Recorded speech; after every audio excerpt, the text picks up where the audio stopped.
B L Santosh ವಿರುದ್ಧ ಅವಹೇಳನಕಾರಿ ಹೇಳಿಕೆ ಪ್ರಕರಣಕ್ಕೆ ಸಂಬಂಧಪಟ್ಟಂತೆ ಮಹೇಶ್ ಶೆಟ್ಟಿ ತಿಮ್ಮರೋಡಿಗೆ ಈಗ ಜಾಮೀನು ಮಂಜೂರಾಗಿದೆ.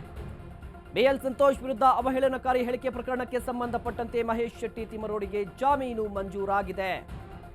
ಉಡುಪಿ ಜಿಲ್ಲಾ ಕೋರ್ಟ್ನಿಂದ ಜಾಮೀನು ಮಂಜೂರಾಗಿದೆ. ಸದ್ಯಕ್ಕೆ ಮಹೇಶ್ ಶೆಟ್ಟಿಗೆ ಷರತ್ತುಬದ್ಧ ಜಾಮೀನು ಮಂಜೂರಾಗಿದೆ. ಮೊನ್ನೆ ಅಷ್ಟೇ ತಿಮ್ಮರೋಡಿಯನ್ನು ವಶಕ್ಕೆ ಪಡೆದುಕೊಂಡಿದ್ದರು ಬ್ರಹ್ಮಾವರ ಪೊಲೀಸರು. ಇದೀಗ ಯಾವ ಕಾರಣಕ್ಕೆ ಬೇಲ್ ಸಿಕ್ಕಿದೆ ಅಂತ ಹೇಳಿದ್ರೆ ಪೊಲೀಸರ ಬಂಧನದ ಪ್ರಕ್ರಿಯೆ ಸರಿಯಾಗಿ ಇರಲಿಲ್ಲ ಅಂತ. ಮೊದಲ ನೋಟಿಸ್ ಬೆನ್ನಲ್ಲೇ ಎರಡನೇ ನೋಟಿಸ್ ಕೊಟ್ಟಿದ್ಯಾಕೆ? ತಿಮ್ಮರೋಡಿ ಹೇಳಿಕೆಯಿಂದ ಯಾವುದೇ ರೀತಿಯ ಗಲಭೆ ಉಂಟಾಗಿಲ್ವಲ್ಲ. ಕೋರ್ಟಲ್ಲಿ ತಿಮ್ಮರೋಡಿ ಪರ ವಕೀಲರು ವಾದವನ್ನ ಮಂಡಿಸಿದ್ರು.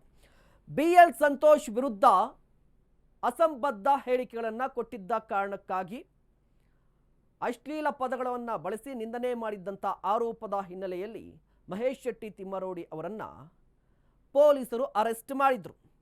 14 ದಿನ ನ್ಯಾಯಾಂಗ ಬಂಧನ ಇತ್ತು. ಇವತ್ತು ಕೋರ್ಟಲ್ಲಿ ಜಾಮೀನು ಅರ್ಜಿ ವಿಚಾರಣೆ ಆಯಿತು. ಉಡುಪಿ ಜಿಲ್ಲಾ ಕೋರ್ಟಲ್ಲಿ ಜಾಮೀನು ಅರ್ಜಿ ವಿಚಾರಣೆ ಆರಂಭದಲ್ಲಿ ನ್ಯಾಯಾಧೀಶರು ಒಂದು ಪ್ರಶ್ನೆಯನ್ನು ಕೇಳ್ತಾರೆ. ಏನು ಅಂತ ಹೇಳಿದ್ರೆ, ಪೊಲೀಸರು ಏಕಾಏಕಿಯಾಗಿ ತಿಮ್ಮರೋಡಿಯನ್ನ ನಮ್ಮ ಕಸ್ಟಡಿಗೆ ಕೊಡಿ ಅಂತ ಹೇಳಿ ಮನವಿಯನ್ನ ಮಾಡ್ಕೋತಾರೆ ಇವತ್ತು ಜಾಮೀನು ಅರ್ಜಿ ವಿಚಾರಣೆ ಸಂದರ್ಭದಲ್ಲಿ. ಆಗ ನ್ಯಾಯಾಧೀಶರು ಕೇಳ್ತಾರೆ, ಆರಂಭದಲ್ಲೇ ಅಂದರೆ ಮೊನ್ನೆ ಅವರನ್ನ ಕೋರ್ಟ್ಗೆ ಹಾಜರುಪಡಿಸಿದ್ರಲ್ವಾ, ಆಗ ಯಾಕೆ ನೀವು ಪೊಲೀಸ್ ಕಸ್ಟಡಿಗೆ ಕೇಳಲಿಲ್ಲ ಅಂತ ಪ್ರಶ್ನೆಯನ್ನ ಕೇಳ್ತಾರೆ. ಆದರೂ ಕೂಡ ಕೇವಲ 2 ಗಂಟೆಗಳ ಕಾಲ ನಿಮಗೆ ಅವಕಾಶವನ್ನು ಕೊಡ್ತೀನಿ, 2 ಗಂಟೆ ಪೊಲೀಸ್ ಕಸ್ಟಡಿಗೆ ಕೊಡ್ತೀನಿ ಅಂತ ಹೇಳಿ ಕೊಡ್ತಾರೆ. ಅದಾದ ಬಳಿಕ ಮಧ್ಯಾಹ್ನ 3:40 ಮತ್ತೆ ವಿಚಾರಣೆ ಆರಂಭ ಆಗುತ್ತೆ.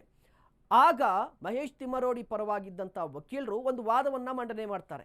ಏನು ಅಂತ ಹೇಳಿದ್ರೆ, ಮಹೇಶ್ ಶೆಟ್ಟಿ ತಿಮ್ಮರೋಡಿಯನ್ನ ಅರೆಸ್ಟ್ ಮಾಡಿದಂಥ ಪ್ರಕ್ರಿಯೆ ಸರಿ ಇರಲಿಲ್ಲ. ಮೊದಲ ನೋಟಿಸನ್ನು ಕೊಟ್ಟಿದ್ರು, ಮೊದಲ ನೋಟಿಸ್ಗೆ ಆನ್ಸರ್ ಕೊಟ್ಟಿರಲಿಲ್ಲ ಅಂಥೇಳಿ ಬ್ಯಾಕ್ ಟು ಬ್ಯಾಕ್ ನೋಟಿಸನ್ನು ಕೊಟ್ಟಿದ್ದಾರೆ. ಇದೊಂದು ಪಾಯಿಂಟ್. ಜೊತೆಗೆ ಮಹೇಶ್ ಶೆಟ್ಟಿ ತಿಮ್ಮರೋಡಿ ಅವರ ಹೇಳಿಕೆಯಿಂದ ಯಾವುದಾದ್ರೂ ಗಲಭೆ ಸೃಷ್ಟಿಯಾಗಿದ್ಯಾ, ದೊಂಬೆಯಾಗಿದ್ಯಾ ಅಂತ ಹೇಳಿದ್ರೆ ಯಾವುದೂ ಕೂಡ ಇಲ್ಲ.